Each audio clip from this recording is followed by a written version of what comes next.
గమనం మలిచే మలుపుల పద. పిఠాపురంలో పవన్ కళ్యాణ్ గారి కోసం ప్రచారం చేయడానికి ఈ రోజు పిఠాపురం రావడం జరిగిందండి. ఆల్రెడీ ఇక్కడ నాగబాబు గారు ఆల్రెడీ విస్తృతంగా ప్రచారం చేస్తున్నారు.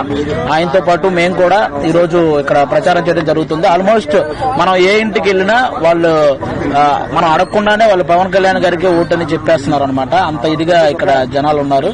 ఖచ్చితంగా పిఠాపురంలో పవన్ కళ్యాణ్ గారికి 1,00,000కి పైగా మెజారిటీ వస్తుంది. అందులో ఏ డౌట్ లేదు.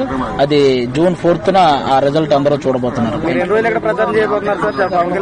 ఆల్మోస్ట్ మేము ఈ మంత్ అయితే షూటింగ్స్ ఏం చేయట్లేదండి. మిగతా షూటింగ్స్ అన్ని ముందే కంప్లీట్ చేసేసాను. ఈ మంత్ ఓన్లీ పవన్ కళ్యాణ్ గారికి సపోర్ట్ గా ప్రచారం చేయటం, అలాగే ఆయన నిలబెట్టినటువంటి ఆ 21 మంది వాళ్ళ దగ్గరకు కూడా వెళ్లి ఆ నియోజకవర్గాల్లో వాళ్ళకి సపోర్ట్ గా ప్రచారం చేయటం, ఇదే ఈ మంత్ అంతా. వన్స్ ఎలక్షన్ అయిపోయిన తర్వాతే మా షూటింగ్ కూడా అండి.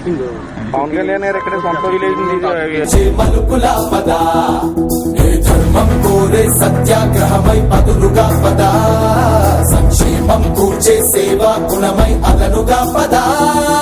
ఏ పిడుగుకు బెదరని సాహస యోధుడివై పద, తెరమరుగులో నిలవని రేకువ సూర్యుడివై పద, ఏ చెట్టు కొంకు లేని జన సైనికుడై పద.